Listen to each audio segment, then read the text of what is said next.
Hi, my name is Alicia McKay, and I'm a pre-K teacher. And my topic today is Engaging Diverse Families Project. Principle number 2. Teachers and programs engage families in two-way communication. Communicating with parents is very important in the education field for numerous reasons. Family engagement. Meaning family engagement in a child's early learning supports school readiness and academic success later on.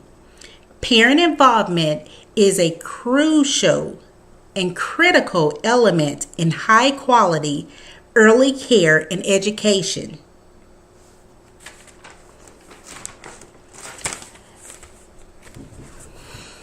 As an educator, I understand that all families are different, and getting to know each family is important to them, and understanding their experiences because it helps with progression of a child's learning and development.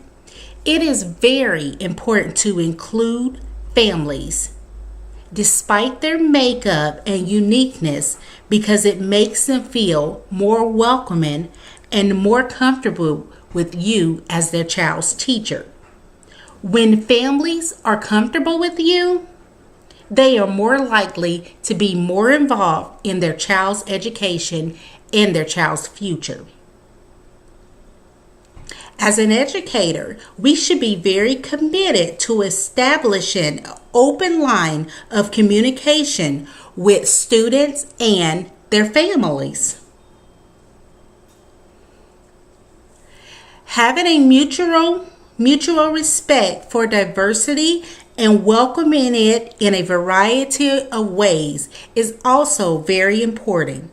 Creating an environment and atmosphere that is respectful to not only the students but to their parents is also very important.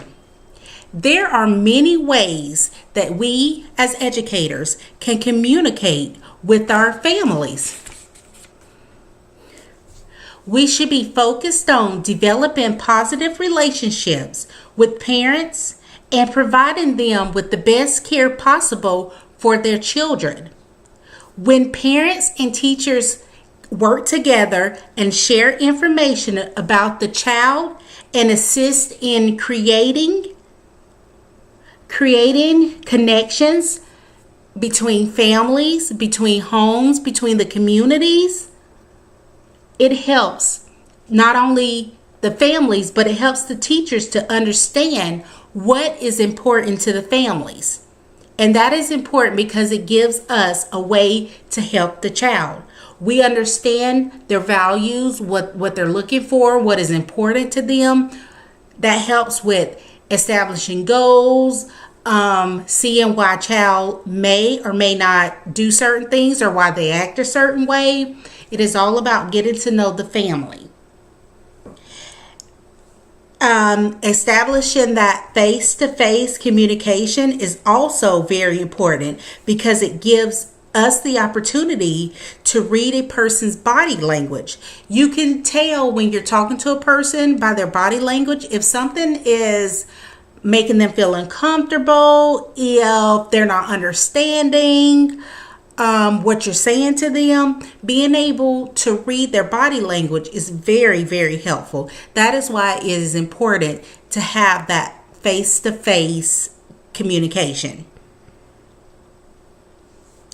How one chooses to communicate may be related to the individual families. Not all families are open to communication. It might take some families a little longer than others, and it's okay.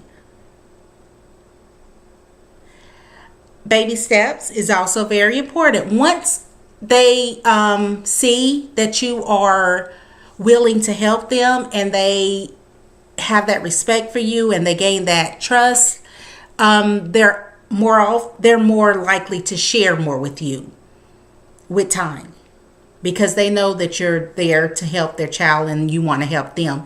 It's all about establishing that connection, that relationship, that trust. Once they're comfortable, communication will increase, and that is very, very important.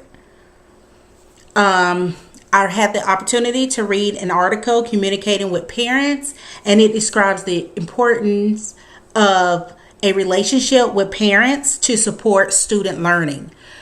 Having that connect goes right back to what I said with communicating with parents. It helps. It's a partnership. It helps support student learning. Strong communication is very fundamental to this partnership. Building a strong community between home and school. It is very important and crucial for teachers and educators to develop and expand their skills to the fullest to maximize more effective communication with parents. The article represents a broad range of communication opportunities, including the emerging technology. Everyone is somewhat familiar with technology because we have computers and we have cell phones, and that is a very important way to communicate with parents. Also, two-way communication is the most valuable interaction between teachers and parents because teachers learn from parents and parents learn from teachers. Parents and teachers should be working together. There are many ways that we can communicate with one another. Phone conversations is a great way. Personal visits, home visits. I'm a big fan of home visits. That's a good way to talk to parents, get to know a parent, get to know a child, see how they act in their natural environment, and also a way to do your own personal observations to see if the family needs help with anything, and to gather your information and available resources that can help the families. Home visits are very important. I think when a child enters school, teachers should do a home visit. Then that is a way that they can see why little Johnny is behaving the way little Johnny is behaving. Also, invite parents into the classroom to interact with their child in the classroom environment. Invite parents to parent-teacher conferences. Get feedback from the parents. Communicate with the parents.